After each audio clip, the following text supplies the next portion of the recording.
প্রাণারাম প্রাণারাম প্রাণারাম প্রাণারাম প্রাণারাম প্রাণারাম। নমস্কার।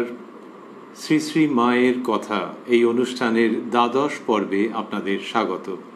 আপনারা এই অনুষ্ঠান দেখছেন কোষ্ঠী পাথর প্রাণারাম ইউটিউব চ্যানেলে, যেখানে প্রত্যেক রবিবার থাকে এই অনুষ্ঠানটি, আর প্রাণারাম বাংলা ইউটিউব চ্যানেলে সপ্তাহে 6 দিন সোম থেকে শনিবার সম্প্রচারিত হয় কথায় কথায় কথামৃত। সবগুলি অনুষ্ঠানই শুরুর সময় রাত্রি 9টা।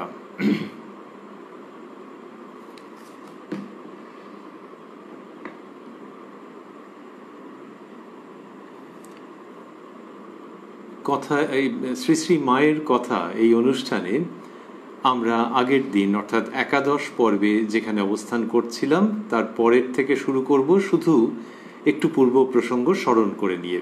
শ্রী শ্রী মায়ের কথা ওই নামেই যে বিখ্যাত গ্রন্থটি আছে শ্রী শ্রী মায়ের স্মৃতিকথার সংকলন হিসাবে, তার যে প্রথম স্মৃতিকথা শ্রীমতী সরজুবালার লিখিত, আমরা সেটির মধ্যে অবস্থান করছি। সরজুবালা সুমতিবালা দুই বোন, তারা শ্রী শ্রী মায়ের বিশেষ ভক্ত ছিলেন।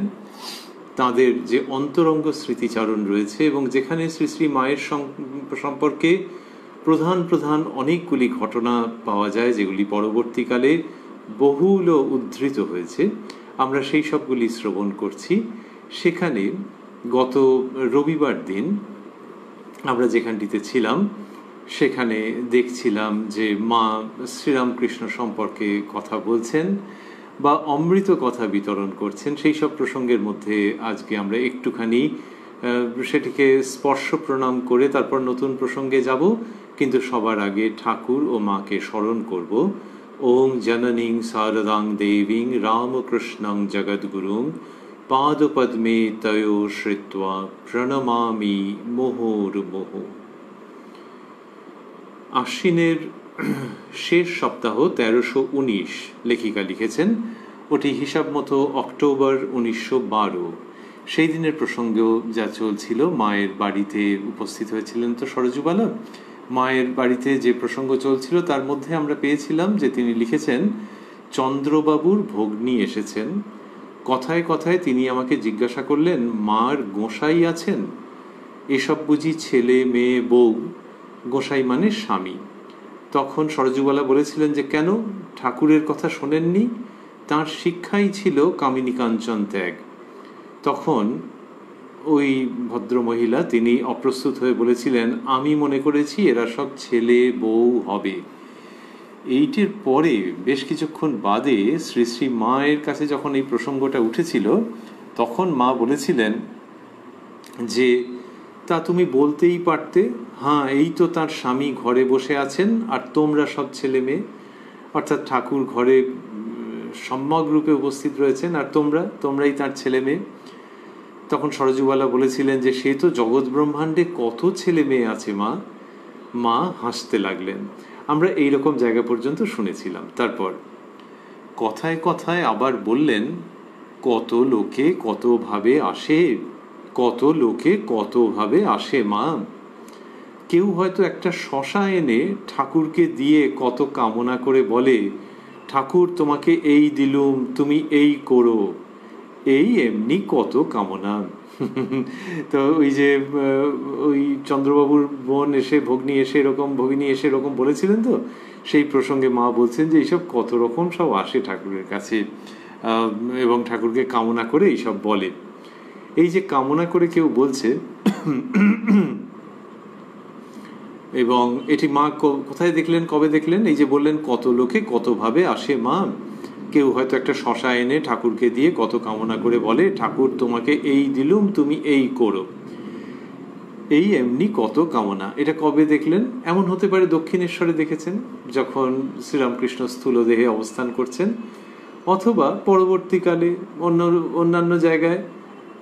আবার শ্রীরামকৃষ্ণের অদর্শনের পরেও মায়ের ওখানে যারা আসছেন, মায়ের বাড়িতে মন্দিরে সেখানে ঠাকুরকে ওই রকমভাবে নিবেদন করে এইসব মনের কামনা বাসনা জানাচ্ছেন। সেইটি মা বলছেন যে কত রকমভাবে আসে, কত লোকে কতভাবে আসে মা, এই যে তিনি বলছেন, তার মানে তিনি এগুলির প্রত্যক্ষদর্শী। আর সেগুলো এরকম কিছুটা মজা করে করে বিবৃত করছেন যে দেখো ঠাকুরের কাছে এরকম আসে, আর এরকমভাবে শর্ত পূরণের মতো করে বলে। এইটি শ্রীরামকৃষ্ণ কিন্তু এইরকম জিনিস কিছু অনুমোদন করতেন না, মানে সামনে কথা হবে এটা হতেই দিতেন না। কেউ হয়তো তাকেই এসে বলেছে যে আপনি এইটা এটা করে দিতে পারেন, ঠাকুর বলছেন ও সব আমি না, ও পঞ্চবটিতে দেখো বলে আরেকজনের নাম বলে দিয়েছেন। এমনিতেও ভাবাই যায় না, অনুমান করাই যায় না কোনোভাবে যে শ্রীরামকৃষ্ণের কাছে এসে কেউ এরকম প্রসঙ্গ বলবেন এবং ঠাকুর কিচ্ছু না বলে চুপ করে থাকবেন। সে ঠাকুরের কাছেই চান বা অন্য দেবদেবীর কাছেই চান, এই রকম দেওয়া নেওয়ার মধ্যে দিয়ে কিছু হচ্ছে এবং শ্রীরামকৃষ্ণ চুপ করে আছেন, এটা অনুমান করা যায় না। কিন্তু শ্রী শ্রী মায়ের ক্ষেত্রে হচ্ছে যে তিনি দিব্যি দেখছেন যে ঠাকুরকে ওইসব করছে, আর সেটাকে তিনি বলছেনও এই সহনশীলা মা, সর্বং সহা মা। ঠাকুর আর মা অভেদ, তবে ওই ঠাকুর মায়ের মধ্যে দিয়ে লীলা করছেন। তো এইবারে তিনি নিজের জীবদ্দশায় স্থূলদেহে যে সব ভাবগুলোকে গ্রহণ করতে পারেননি, যেগুলোর সঙ্গে ঠিক তার চলতো না, যাচ্ছে না তার সঙ্গে, সেগুলি যেন মনে হয় এই জননী শারদামণির শরীর মনকে অবলম্বন করে তিনি গ্রহণ করে নিয়েছেন, চুপ করে থেকেছেন, সহ্য করেছেন, আরও বেশি স্থান দিয়েছেন। তো এইটা ঠাকুরই মায়ের মধ্যে দিয়ে করছেন, এইটি ভাবা বড় সঙ্গত এবং চমৎকার। তবু মাকে মনে পড়ে কিছুটা আলাদা করে তো বটেই, যিনি এরকম এরকম বলছেন যে এইরকম বুদ্ধি নিয়ে দেখো ঠাকুরকে ডাকে। এই যে মা সকলকে স্থান দিয়েছেন, তিনি বলছেন তার শ্রীমুখে যে আমি সতেরো মা, অসতেরো মা। তো এই যে অসৎ কথাটি বললেন, যে যে অসৎ ব্যক্তি তাহারও মা, তার দুটো দিক রয়েছে। একটা হচ্ছে যে হ্যাঁ জগৎ জোড়া সকলেরই তিনি মা, এটি। আরেকটি হচ্ছে আরও বেশি প্রয়োজনীয়, আরও বেশি তাৎপর্যপূর্ণ, যে যদি জন্মদাত্রী মা ভাবা যায়, তার একটি ছেলে সৎ একটি ছেলে অসৎ, তাহলে তিনি তো শুধু ওই রকম বলে থাকেন না যে এও ছেলে এও ছেলে, বা আমি দুজনেরই মা, এরকমভাবে তো তিনি শুধু বলেন না। তার বলার মধ্যে যেটা থেকে যায় সেটা হচ্ছে যে যে ছেলেটা অসৎ তার জন্য ওর দুঃখ থাকে, বেদনা থাকে, এবং নিশ্চয়ই এই প্রার্থনা থাকে, এই সচেতন প্রয়াস থাকে যে এই অসৎ যে বাচ্চাটা এও যেন ওইটার মতো সৎ হয়ে যায়। সুতরাং শুধু একটা ঘোষণা নয়, জন্মদাত্রী মায়ের মধ্যে ওই যে সংশোধনের সুদিন আসার জন্যে আকুল প্রার্থনার ভাবটি থাকে, সেটি তো শ্রী শ্রী মায়ের মধ্যে রয়েছে। রয়েছে মানে অনন্ত গুণে বেশি রয়েছে।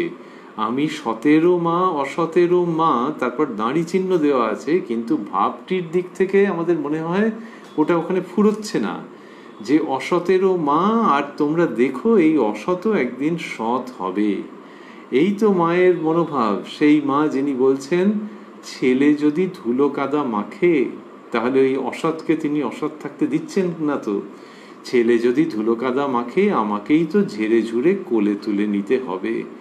এইটি যে মা করছেন, তিনি অসৎকে ওই রকম স্থান দিচ্ছেন নিজের হৃদয়ে, বললে খুব কম বলা হয়ে যায়। অসতের জন্য তিনি পুরোপুরি রয়েছেন একেবারে জন্মদাত্রী মায়ের মতো। মতো মানে কম নয়, তার থেকে অনেক বেশি। সেইটা যদি তিনি স্থান দিতে পারেন নিজের অন্তরে, কোল পেতে দিতে পারেন, তাহলে এইসব লোককে তো পারবেনই। মানে সেটা তো খুবই স্বাভাবিক যে ঠাকুরের কাছে এসে ওই দেখো কি দিচ্ছে আর তার বিনিময়ে কী সব চেয়ে টেয়ে নিচ্ছে।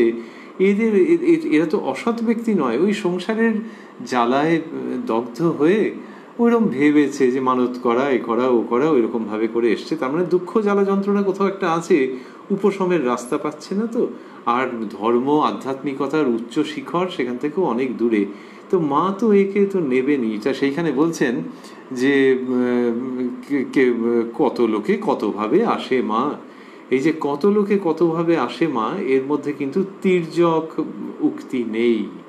এই যত লোকে যতভাবেই আসুক না কেন, আমি তাদের জন্য রয়েছি। তার মানে শ্রী শ্রী মা ওগুলোকে সমর্থন করছেন না, কিন্তু তিনিই জানেন ওই জন্মদাত্রী মায়ের মতো এবং তার থেকে অনেক বেশি, যে ওই যাদের একটু এদিক ওদিক হয়ে যাচ্ছে তাদেরকে কিভাবে ধর্মপথে, আধ্যাত্মিকতায়, হৃদয়ের গভীরতায়, রাজপথে নিয়ে আসা যায়। মা একটু পাশ ফিরে শুলেন। আমারও একটু তন্দ্রার মতো এসেছিল। জেগে দেখি মা পাখা নাড়ছেন। একটু পরেই মা উঠলেন। দেখলুম পাশের ঘরে কয়েকটি স্ত্রীলোক বসে আছেন, তন্মধ্যে দুজন গৈরিক ধারিণী। তাঁরা মাকে প্রণাম করলেন। ওই সঙ্গে একটি ছোট ছেলেও এসেছিল, সে প্রণাম করতেই মা প্রতি নমস্কার করলেন।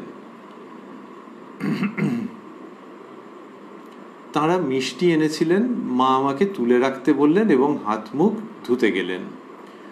পরিচয়ে জানলুম তাঁরা কালীঘাটের শিবনারায়ণ পরমহংসের শিষ্যা, সম্প্রতি তাঁদের গুরুর ওখানে অহরাত্রব্যাপী এক যজ্ঞ হচ্ছে ইত্যাদি। একটু পরেই শ্রী শ্রী মা এসে বসলেন। গৈরিক ধারিণীদের মধ্যে একজন মাকে বললেন, আপনাকে একটি কথা জিজ্ঞাসা করতে চাই। মা: বলো। গৈরিক ধারিণী: মূর্তি পূজায় কিছু সত্য আছে কি না? আমাদের গুরু বলেন মূর্তি পূজা কিছু নয়, সূর্যের ও অগ্নির উপাসনা করো। মা: তোমার গুরু যখন বলেছেন তখন ও কথা আমায় জিজ্ঞাসা না করাই ঠিক। গুরুবাক্যে বিশ্বাস রাখতে হয়। তিনি বললেন, মানে ওই যিনি জিজ্ঞাসা করেছেন তিনি বললেন, তা হবে না, আপনার মত বলতেই হবে। এই যে তার গুরু, তিনি বলেছেন মূর্তি পুজো কিছু নয়, সূর্যের ও অগ্নির উপাসনা করো। এখন সূর্যের ও অগ্নির উপাসনা তিনি করতে বলতেই পারেন, বিভিন্ন রকমের পদ্ধতি আছে তো, কিন্তু মূর্তি পুজো কিছুই নয় এই কথাটি আবার মায়ের কাছে ইনি জানতে চাইছেন, তো মা ওটা বলতে চাইছেন না।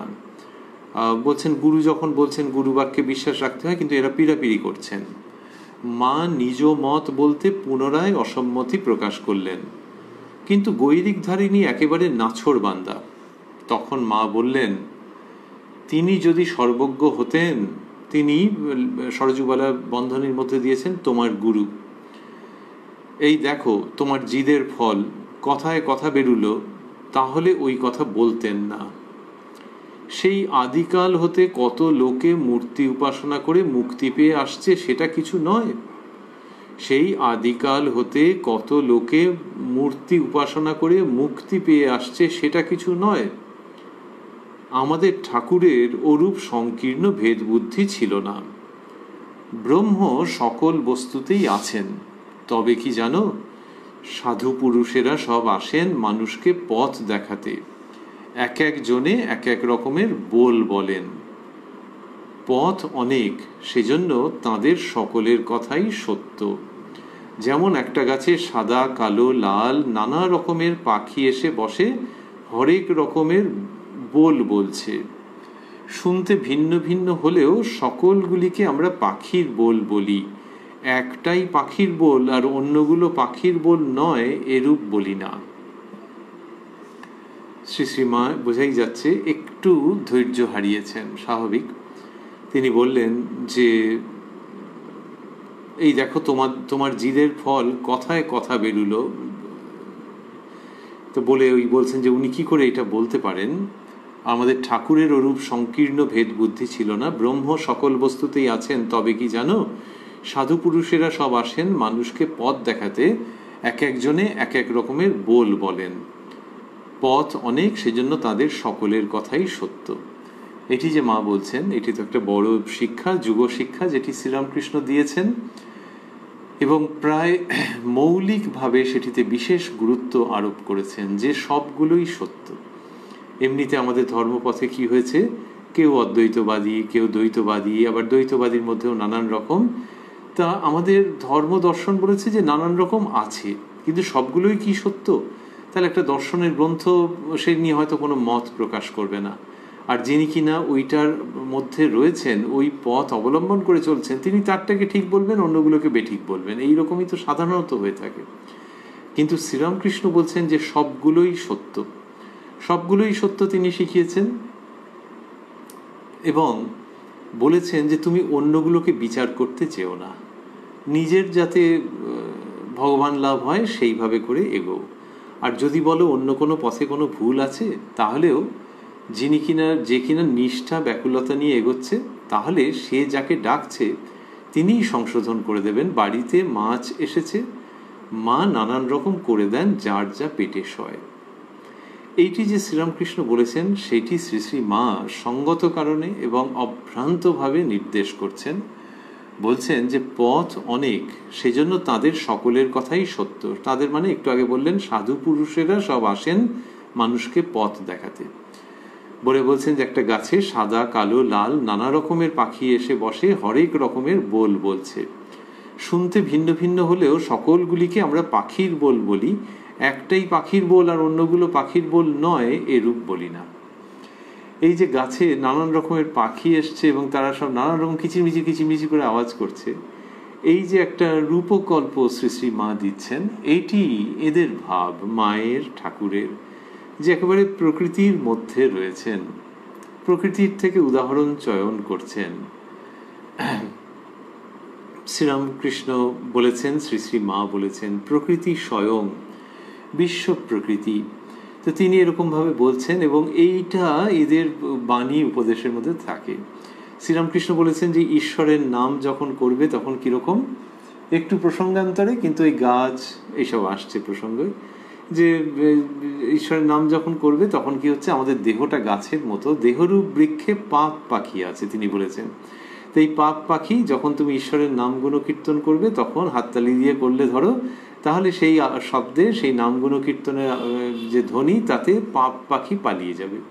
তো এই গাছ পাখি ফরফর করে উড়ে চলে যাচ্ছে, এরকম কি সুন্দর রূপকল্প রয়েছে। এখানে আবার আর এক রকম পরিবেশ, কিন্তু গাছ আছে, পাখি আছে, সাদা কালো লাল নানা রকমের পাখি এসে বসে, হরেক রকমের বোল বলছে। তাহলে এখানে এই গাছটি কি, এই গাছটি হচ্ছে আধ্যাত্মিক পরম্পরা।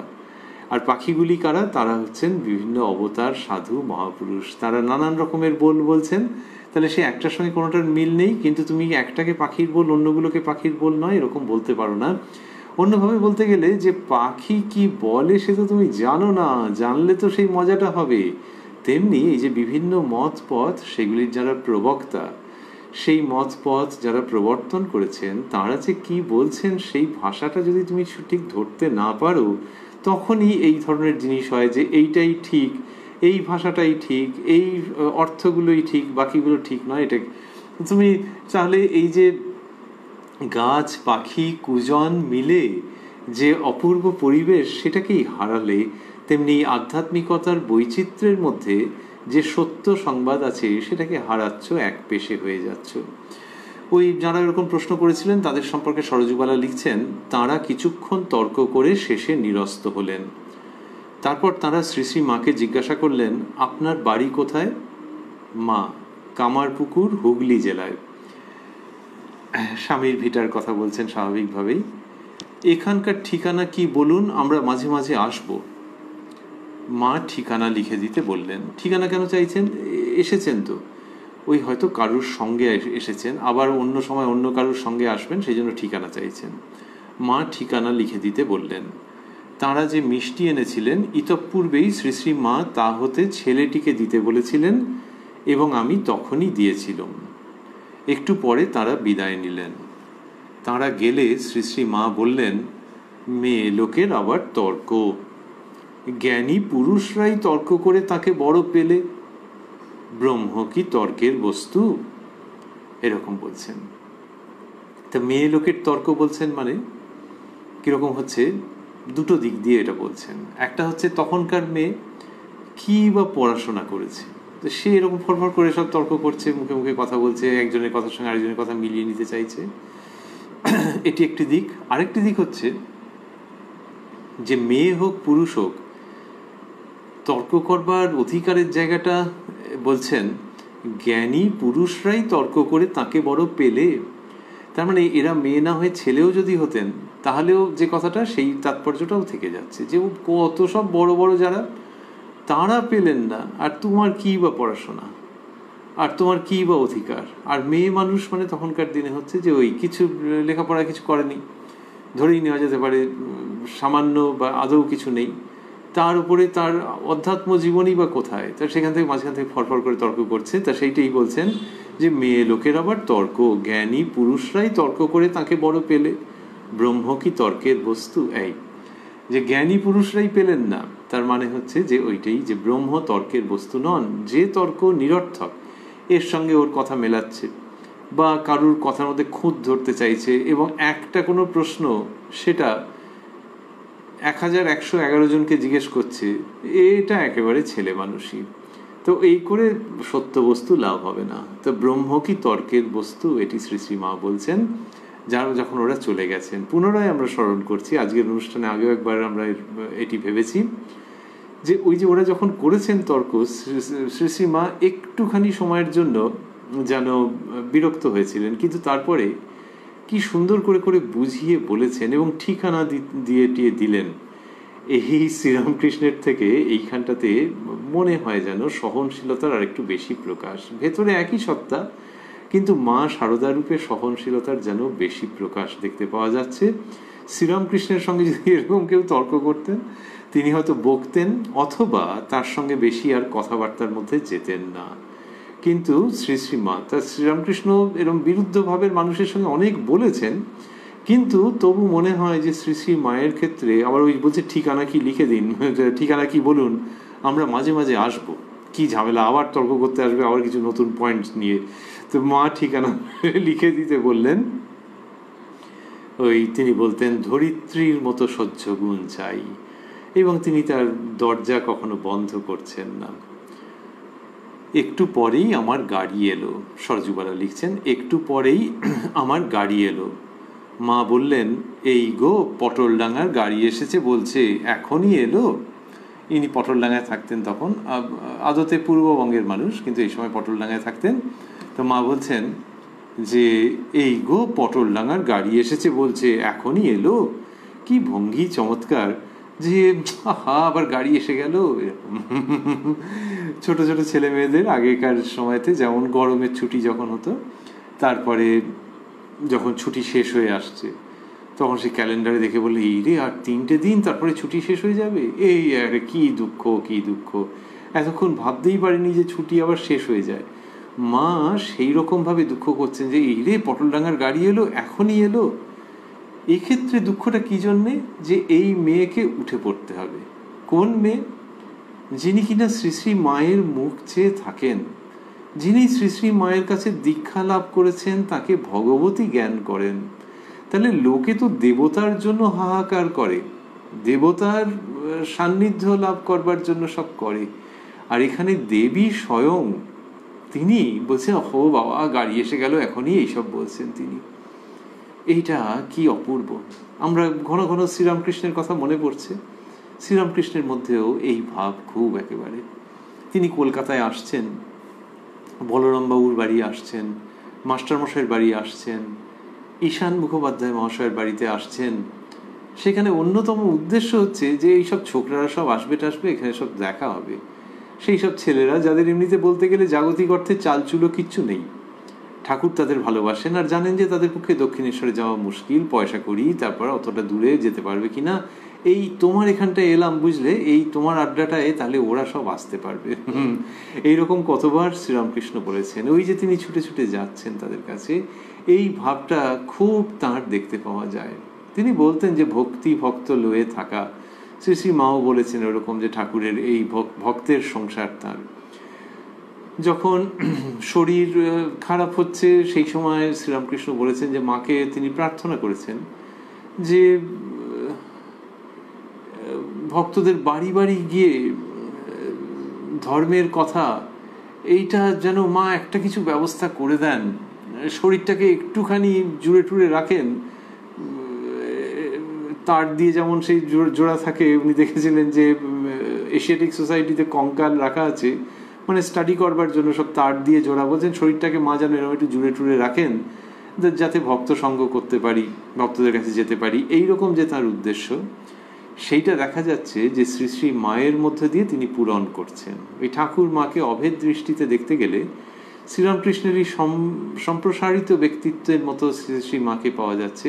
তো তো মা ভক্তদের বাড়ি গেছেন, আর ভক্তরা অবারিত দ্বার তাঁর কাছে পেয়েছেন, কত এসে উপস্থিত হয়েছেন। এবং এই যে ভঙ্গিটি, এখান থেকে বোঝা যাচ্ছে যে ওই ঠাকুরেরই সম্প্রসারিত ভক্ত প্রেম, যেখানে মা ওই রকম ভাবে ব্যাকুল হয়ে, ব্যস্ত হয়ে এবং কিছুটা দুঃখিত হয়ে, বেশ দুঃখিত হয়ে বলছেন যে এই গো পটলডাঙ্গার গাড়ি এসেছে বলছে, এখনই এলো। ওই কথা বলেই তিনি তাড়াতাড়ি ঠাকুরের বৈকালি ভোগ দিলেন এবং কিছু প্রসাদী জলের গ্লাসটি এবং 2টি পান নিয়ে বারান্দায় আড়ালে গিয়ে ডাকলেন, এসো। তাঁর স্নেহ যত্নে আমার চোখে জল এলো। ভাবতে লাগলুম আবার কতদিনে মার সঙ্গে দেখা হবে, কারণ পূজার পরেই মা কাশী যাবেন। এটি আশ্বিনের শেষ সপ্তাহের কথা। তা এটি এরকমভাবে বলছেন। তা সরজুবালা এইরকম দুঃখ পাচ্ছেন আর কি, যে মায়ের কাছ থেকে চলে আসতে হচ্ছে বলে। তা তিনি লিখছেন যে শ্রী শ্রী মা ওই রকম যে বলেছেন যে পটলডাঙ্গার গাড়ি এসেছে বলছে, এখনই এলো। ওই কথা বলেই তিনি তাড়াতাড়ি ঠাকুরের বৈকালি ভোগ দিলেন এবং কিছু প্রসাদী জলের গ্লাসটি এবং 2টি পান নিয়ে বারান্দায় আড়ালে গিয়ে ডাকলেন, এসো। মানে আলাদাভাবে একে খাওয়াবেন। এই জন্য তিনি কি করেছেন, তিনি তাড়াতাড়ি ঠাকুরের বৈকালি ভোগ দিয়েছেন। এই রে, ঠাকুরের যদি খিদে পেয়ে না থাকে, কিন্তু মা দিয়ে দিয়েছেন। আরেকটি হচ্ছে যে প্রসাদ ছাড়া দেবো কি করে, কি অপূর্ব সংসার এটা সংসার, কিন্তু ভক্তের সংসার, বৈকুণ্ঠ কৈলাস। তো খাওয়াবেন, কিন্তু সেটা প্রসাদই হলে তবেই তো ঠাকুরকে নিবেদন করেছেন। এবং তাড়াতাড়ি এই বলেই তিনি তাড়াতাড়ি ঠাকুরের বৈকালি ভোগ দিলেন এবং কিছু প্রসাদী জলের গ্লাসটি এবং 2টি পান নিয়ে বারান্দায় আড়ালে গিয়ে ডাকলেন, এসো। এরকমভাবে তিনি রেখেছেন। তাঁর স্নেহ যত্নে আমার চোখে জল এলো। তো এই দেখতে পাচ্ছেন তো যে মা ওইরকমভাবে করছেন, তা সেইটিতে তার চোখে জল এসে গেছে। ভাবতে লাগলুম আবার কতদিনে মার সঙ্গে দেখা হবে, কারণ পূজার পরেই মা কাশী যাবেন। মা সস্নেহে বললেন, আবার আসবে।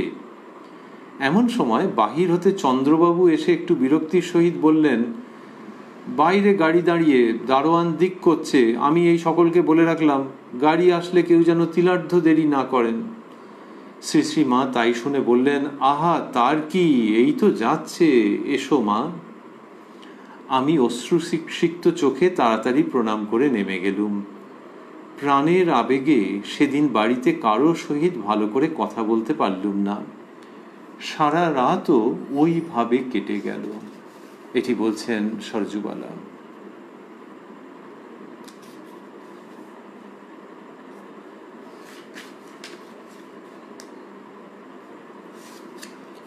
তো কিরকম হলো যে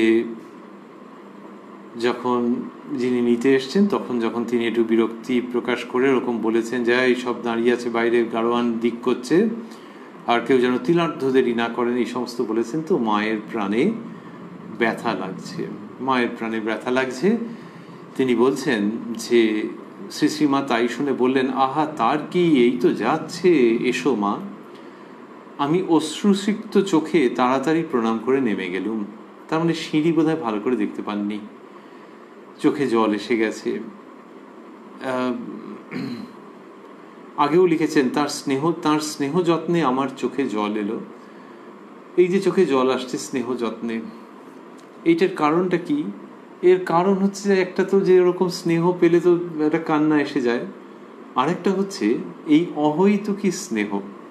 এমনিতে স্নেহ অহৈতুকই হয়, কিন্তু তবু সন্তান মায়ের কাছে যে স্নেহ পায় সেটা একরকম জন্ম থেকেই সে অভ্যস্ত থাকে।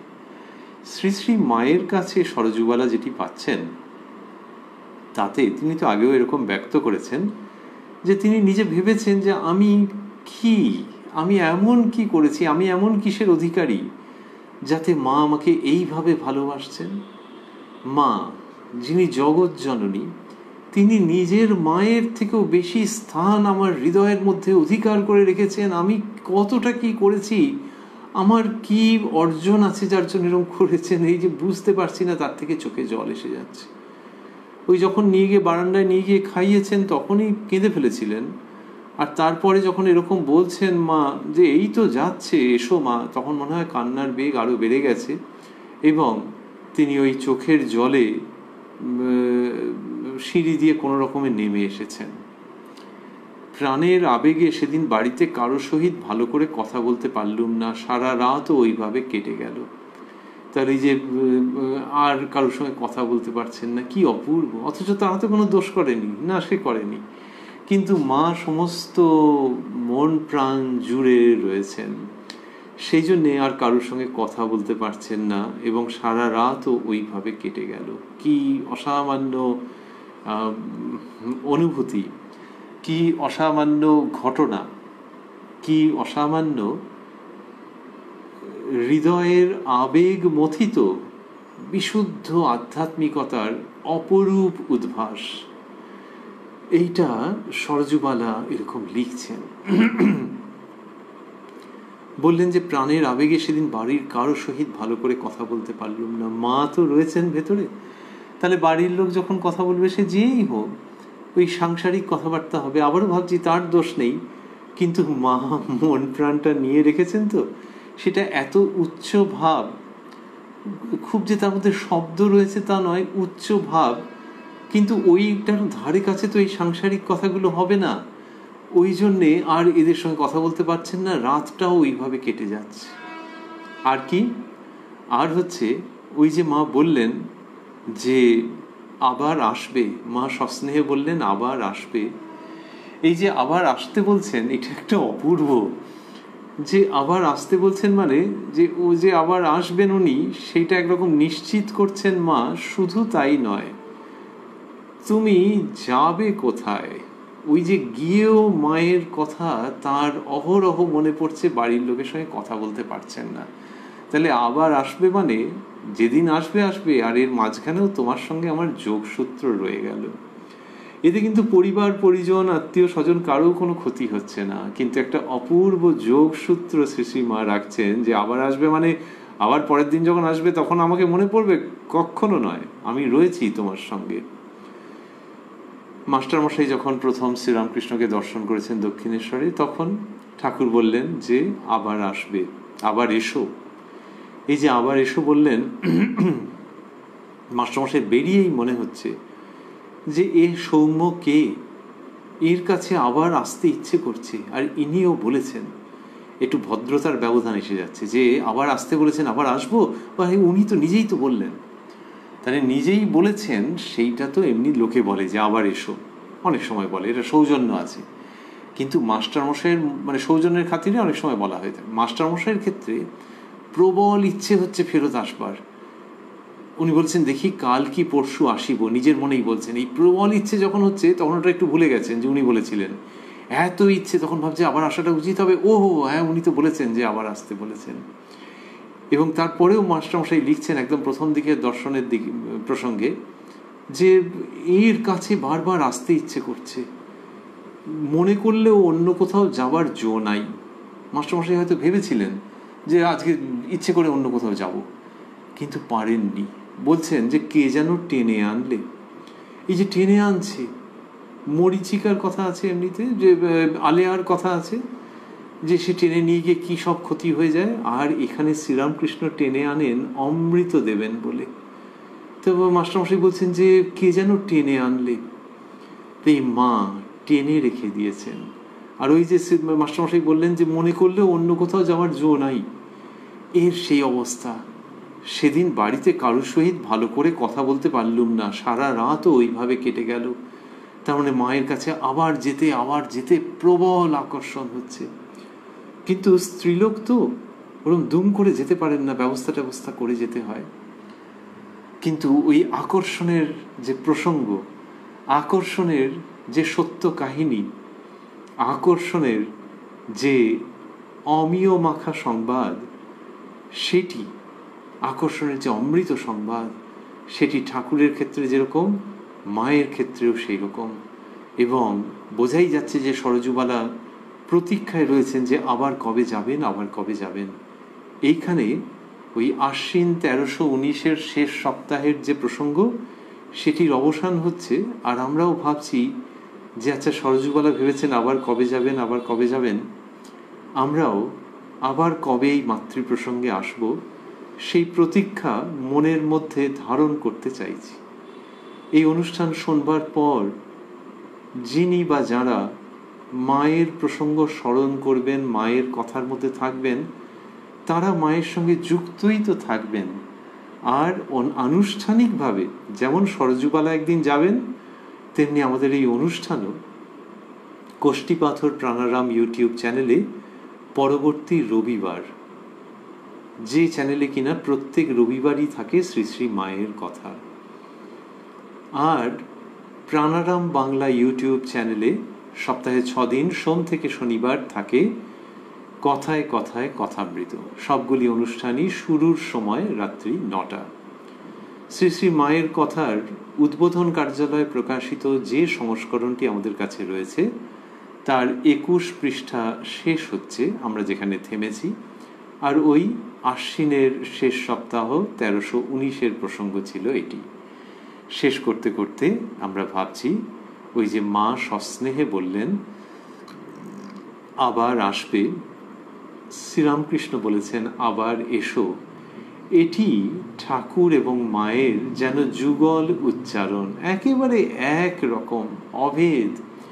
সেই উচ্চারণ যে তারা মহেন্দ্রনাথ গুপ্তের প্রতি করেছেন বা সরজুবালা দেবীর প্রতি করেছেন তাই নয়, সমস্ত সন্তান যারা কিনা তার কাছে একবার উপস্থিত হচ্ছেন তাদের বারবার করছেন তিনি সেই সম্ভাষণ, আহ্বান যে আবার এসো, আবার আসবে।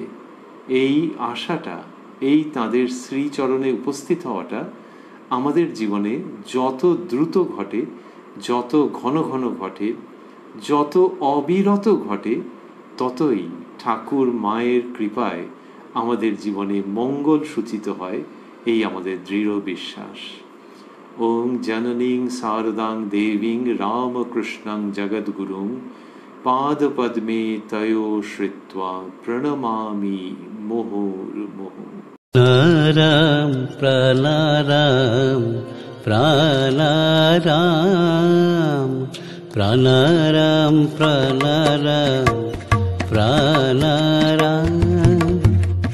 কি যেন লুকানো নামে তাই মিষ্ট এত তব নাম। প্রাণারাম প্রাণারাম প্রাণারাম প্রাণারাম প্রাণারাম প্রাণারাম।